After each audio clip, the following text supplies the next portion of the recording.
Hey viewers, welcome back to my channel three world. आप सभी को तो पता ही होगा कि सीटेट का रिजल्ट आ गया है। तो आप में से बहुत सारे कैंडिडेट जो हैं वो सीटेट क्वालिफाई कर लिए होंगे, तो उन सभी को मेरी तरफ से बहुत सारी कॉन्ग्रेचुलेशंस। और जिनका सीटेट क्लियर नहीं हुआ है उनको भी चिंता करने की कोई बात नहीं है। नेक्स्ट सीटेट जब भी आएगा आप उसके लिए अभी से तैयारी करते रहिए, रेगुलरिटी मेंटेन कीजिए, अपनी स्टडीज में कंटिन्यू रहिए, तो आपका भी क्लियर हो जाएगा।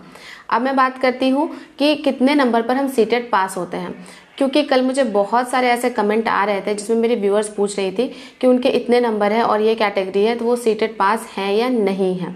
तो आज मैं आपका ये सारा कन्फ्यूजन खत्म करने वाली हूँ। तो सबसे पहले मैं बात करती हूँ जनरल कैंडिडेट की। तो आप सभी को तो पता ही होगा कि अगर आपके सीटेट में 60% मार्क्स यानी कि 90 मार्क्स अगर आ रहे हैं और आप जनरल कैंडिडेट हैं तो आप सीटेट पास हैं। नेक्स्ट मैं बात करूँगी ओबीसी कैंडिडेट की। तो अगर आप एक ओबीसी कैंडिडेट हैं और आपके 82 नंबर बन रहे हैं तो आप सीटेट पास हैं। मिनिमम अगर आपके 82 नंबर हैं तो आप सीटेट क्वालिफाइड हैं। और आप किसी भी, अगर आप बिहार से हैं तो आप बिहार के जो टीचिंग एग्जाम्स हैं उसके लिए एलिजिबल हैं।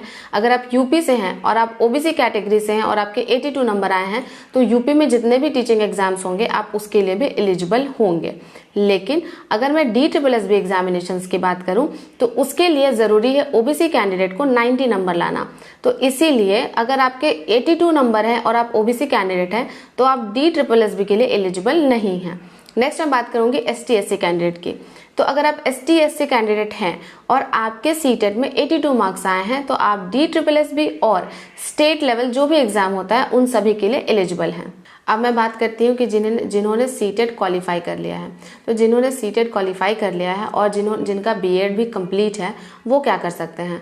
तो आप क्या कीजिए कि आप जितने भी स्टेट वैकेंसीज हैं आप उनकी तैयारी करिए, क्योंकि आपको तो पता ही होगा कि नेक्स्ट ईयर इंडिया में इलेक्शंस हैं और इलेक्शंस के टाइम में बहुत सारी वैकेंसीज निकाली जाती हैं। तो अभी बहुत चांसेस हैं कि हर स्टेट में टीचिंग की वैकेंसी आएगी, साथ ही साथ सेंट्रल लेवल पर भी वैकेंसीज देखने को मिलेंगी। तो अगर आप पहले से तैयारी करके नहीं रखेंगे तो आप फिर उस वैकेंसी में अपनी सीट पक्की नहीं कर पाएंगे, क्योंकि जॉब उसकी नहीं होती है जो वैकेंसी आने के बाद प्रिपरेशन करते हैं, जॉब उसकी होती है जो पूरे साल तैयारी करते हैं। तो बस यहाँ पर आपको इस बात पर ध्यान देना है कि 2023 जो है वो हमारे लिए गोल्डन अपॉर्चुनिटी है, क्योंकि नेक्स्ट ईयर इलेक्शन है और इस साल टीचिंग की बहुत बड़ी वैकेंसीज आएंगी। तो उस पर हमें फोकस करना है, क्योंकि इंडिया में ऐसे भी टीचर्स की बहुत ज़्यादा कमी है। तो जब वैकेंसीज, तो हमें ऐसा रहना है कि जब वैकेंसीज आएंगी इतनी तैयारी कर लेनी है कि वैकेंसीज आने के बाद हमें और तैयारी करने की जरूरत ना पड़े। वैकेंसीज आने के बाद हम केवल रिवीजन करते रहें और अपनी नौकरी पक्की कर लें। क्योंकि अगर आप ये 2023 में जॉब नहीं ले पाते हैं टीचिंग में तो मुझे नहीं लगता कि इसके बाद फिर कभी ये पॉसिबल होगा, क्योंकि हमारे यहाँ ये रूल है कि हमेशा जब भी इलेक्शंस देखने को मिलते हैं तो वैकेंसीज आती हैं। अगर मैं झारखंड सरकार की बात करूं तो वहां पर भी वैकेंसीज आई थी, लेकिन कुछ रीजन से वो कैंसिल हो गए हैं। लेकिन अभी वो फिर से वैकेंसीज दोबारा जरूर आएंगी। बिहार में भी सुनने को ऐसा आ रहा था कि अप्रैल मई में वैकेंसीज आने वाली हैं आपकी प्राइमरी टीचर की और इसके अलावा हाई स्कूल टीचर की भी। और अगर मैं यूपी की बात करूं तो वहां पर भी सुपर टेट की वैकेंसीज आने वाली हैं। अगर मैं दिल्ली की बात करूं तो वहां पर DSSB की वैकेंसीज आने वाली हैं। तो आप देख रहे हैं कि हर स्टेट ने कहीं ना कहीं पहले से ही बता दिया है कि हम इतनी वैकेंसीज निकालेंगे। तो आपको मेहनत करनी है, केवल वैकेंसीज तो गवर्नमेंट निकालेगी ही और जॉब इसमें केवल वही ले पाएगा जिसने बहुत मेहनत की हो, जी जान से मेहनत की हो। बहुत लोगों को ये भी लगता होगा कि टीचिंग की जॉब में ज़्यादा मेहनत करने की ज़रूरत नहीं है, लेकिन मैं आपको बता रही हूँ कि अब जो कंपटीशन है वो बहुत ज़्यादा बढ़ गया है। अब टीचिंग एग्जाम में केवल जो टीचर होते हैं वही केवल पार्टिसिपेट नहीं करते, अदर जो भी एग्जामिनेशंस के स्टूडेंट होते हैं, अगर मैं बात करूँ SSC, CGL, CHSL या फिर और भी स्टूडेंट्स, सब टीचिंग एग्जाम्स देते हैं। और इसी वजह से टीचिंग सेक्टर जो है यहाँ पर बहुत ज़्यादा कंपटीशन बढ़ गया है। तो अगर आपको उन सभी स्टूडेंट्स के साथ कम्पीट करना है तो आपको बहुत ज़्यादा पढ़ाई करनी होगी। और अभी से ही ठान लीजिए कि ये जो 2023 है उसमें आप जॉब लेकर रहेंगे। अपना एक गोल सेट कर लीजिए कि 2023 आपको केवल पढ़ाई में गुजारना है, इधर उधर ध्यान अपना नहीं भटकाना है। और अपने करियर को आप 1 साल तो ज़रूर दे सकते हैं और 1 साल डेडिकेटेड होकर पढ़ाई कीजिए, क्योंकि मुझे ऐसा लगता है कि नेक्स्ट 6 मंथ में बहुत सारी वैकेंसीज आएंगी, तो कहीं आपसे ये मौका छूट ना जाए, इसलिए आपको पढ़ाई करनी चाहिए। तो मेरी तरफ से आप सबको ऑल द बेस्ट। आप सभी अपनी पढ़ाई शुरू कर दीजिए। आप सभी को तो पता ही होगा कि मैं करंट LSB एग्जामिनेशंस की तैयारी कर रही हूँ और मेरे साथ मेरी बहुत सारे सब्सक्राइबर्स भी तैयारी कर रही हैं। तो अगर आप मेरे चैनल से जुड़े रहेंगे तो मैं टीचिंग एग्जाम से रिलेटेड आपको बहुत सारे अच्छे अच्छे इन्फॉर्मेशन और साथ ही साथ आपको गाइड भी करती चलूँगी।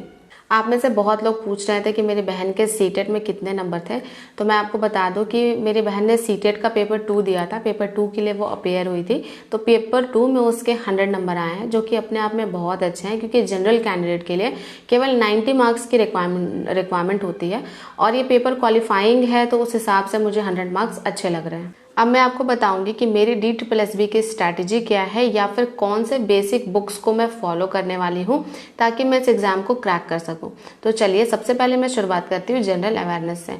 तो जनरल अवेयरनेस DSSB में 20 मार्क्स की आती है और उसमें क्वेश्चन हिस्ट्री, ज्योग्राफी और आपके पॉलिटी से भी पूछे जाते हैं, साथ ही साथ करंट अफेयर्स के भी क्वेश्चन पूछे जाते हैं। तो अगर मैं हिस्ट्री, ज्योग्राफी, पॉलिटी और साइंस का जो सेक्शन है उसकी बात करूँ तो उसके लिए मैं लूसेंट को फॉलो करूंगी, क्योंकि लूसेंट या फिर एक क्राउन पब्लिकेशन की बुक आती है, उसे भी आप फॉलो कर सकते हैं, क्योंकि लूसेंट इनफ है। मुझे लगता है कि लूसेंट कवर करने से जो 20 नंबर का जनरल अवेयरनेस का सेक्शन है वो आराम से कवर हो जाएगा। इसके अलावा मैं इसके MCQs भी सॉल्व करूंगी। और अगर मैं करंट अफेयर्स की बात करूं तो मैं करंट अफेयर्स मंथली बेसिस पे करने वाली हूँ। डेली करंट अफेयर्स करने में बहुत ज़्यादा टाइम चला जाता है और वीकली भी मैं नहीं करूँगी, मैं मंथली बेसिस पे ही करंट अफेयर्स करूँगी, क्योंकि करंट अफेयर्स के क्वेश्चन 2 या 3 ही पूछे जाते हैं। अगर मैं बात करूँ रीजनिंग की, तो रीजनिंग के लिए मैं कोई ऐसी प्रिपरेशन नहीं करती हूँ। रीजनिंग मेरा स्ट्रॉन्ग है, तो बस हर दिन अगर आप एक सेट लगाएंगे तो उसमें जितने भी आपको 20 नंबर के रीजनिंग के क्वेश्चन मिलेंगे, आप हर दिन अगर उसे हर दिन 20-20 क्वेश्चन सॉल्व करते हैं तो आपका रीजनिंग स्ट्रॉन्ग हो जाएगा। फिर भी अगर आप कहेंगे कि एक बुक रीजनिंग की बता दीजिए, तो मैं आपको यही कहूँगी कि SSC की जो प्रीवियस ईयर की बुक होती है आपकी किरण पब्लिकेशन की रीजनिंग की, आप उसे बना लीजिए, उतने में आपका रीजनिंग अच्छे से कंप्लीट हो जाएगा। नेक्स्ट मैं बात करूंगी इंग्लिश की। तो इंग्लिश में भी जो आपका पैटर्न है वो पूरा SSC लेवल का आता है। तो इंग्लिश के लिए मैं प्लिंथ टू पैरामाउंट बुक को फॉलो करूंगी। इसमें हर चैप्टर के रूल्स भी दिए हुए हैं, साथ ही साथ अगर आपका चैप्टर नाउन है तो उसके साथ आपके एरर भी क्वेश्चन सॉल्व करने के लिए दिए हुए हैं। और इसके अलावा इडियम, फ्रेजेस और बाकी सब कुछ भी इसमें अच्छे से इंक्लूडेड है।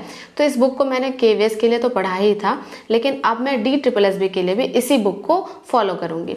अगर मैं बात करूं हिंदी की, तो हिंदी आप 8, 9, 10th की कोई भी बेसिक सी व्याकरण की बुक लेकर पढ़ लीजिए, उतना इनफ है। और अगर आप यूट्यूब चैनल्स पर भी देखेंगे तो बहुत सारे यूट्यूब चैनल्स हैं जो शॉर्ट में हिंदी को बहुत अच्छे से पढ़ाते हैं, तो आप वहां से भी हिंदी पढ़ सकते हैं। नेक्स्ट मैं बात करूंगी आपके मैथ्स की। तो मैथ्स का जो सेक्शन है वो थोड़ा इसमें टफ होता है। KVS में जैसे मैंने एग्जाम दिया था तो उसमें 1 to 5 तक का ही लेवल था मैथ्स का, बहुत इजी क्वेश्चंस पूछे गए थे। लेकिन अगर आप DSSB के प्रीवियस ईयर पेपर्स को देखेंगे उठा के, तो मैथ्स का बहुत अच्छा खासा लेवल रहता है। तो मैं तो आपको यही कहूंगी कि आप मैथ्स जो है वो SSC लेवल तक की सॉल्व कर लीजिए। इससे आपका क्या होगा कि कॉन्सेप्ट अच्छे से क्लियर हो जाएगा और मैथ्स में आप अच्छा स्कोर कर पाएंगे। तो उसके लिए मैं मैथ्स के लिए SSC की प्रीवियस ईयर बुक ही सॉल्व करूंगी, जो कि किरण पब्लिकेशन की आती है। नेक्स्ट मैं बात करती हूँ पेडागोजी की, और जो कि सबसे इम्पॉर्टेंट पार्ट है इस एग्जामिनेशंस का। पेडागोजी टोटल 100 मार्क्स की आती है, तो इसमें बहुत ज़्यादा कंटेंट हमें पढ़ना होता है। तो सबसे पहले आपको जो फॉलो करना है वो फॉलो करना है NIOS के बुक्स। NIOS के बुक्स जो आते हैं आपके DLED के, वो सारे बुक्स आपको अच्छे से इसमें पढ़ने हैं। नेक्स्ट आपको फॉलो करना है IGNOU B.Ed के बुक्स, क्योंकि मैं इन दोनों सोर्सेज को बहुत अच्छे से करने वाली हूँ, क्योंकि क्वेश्चन कहीं ना कहीं यहाँ से बहुत ज़्यादा पूछे गए थे लास्ट ईयर में। नेक्स्ट जो है आपका, मैं 11th और 12th की साइकोलॉजी बुक पढ़ूंगी। अगर आप मेरे व्लॉग को फॉलो करते होंगे तो आपको पता होगा कि करंटली मैं क्लास 12th की साइकोलॉजी बुक को पढ़ रही हूँ, ठीक है। और नेक्स्ट मैं आपको एक ये भी कहूँगी कि अगर आपने सीटेट क्वालिफाई कर लिया है तो सीटेट का जितना सिलेबस था उसको अच्छे से एक बार पढ़ लीजिएगा, क्योंकि वहाँ से भी क्वेश्चन आपके 50% तो पूछे ही जाते हैं और बाकी 50% के लिए आपको इन 3 बुक्स को कंप्लीट करना है, वो भी बहुत अच्छे से कंप्लीट करना है। तो अगर आप पार्ट बी को बहुत अच्छे से कंप्लीट कर लेते हैं तो आपके इस एग्जाम में बहुत अच्छे मार्क्स बन जाएंगे। तो मैं आपको यही कहूँगी कि आप मेरी वीडियोस को फॉलो करते रहिए। ये जितने भी बुक्स हैं इनको मैं कैसे कवर करूंगी, कितना टारगेट लेकर चलूंगी, कितना हर दिन अचीव करूंगी टारगेट, ये सब मैं आपसे शेयर करूंगी।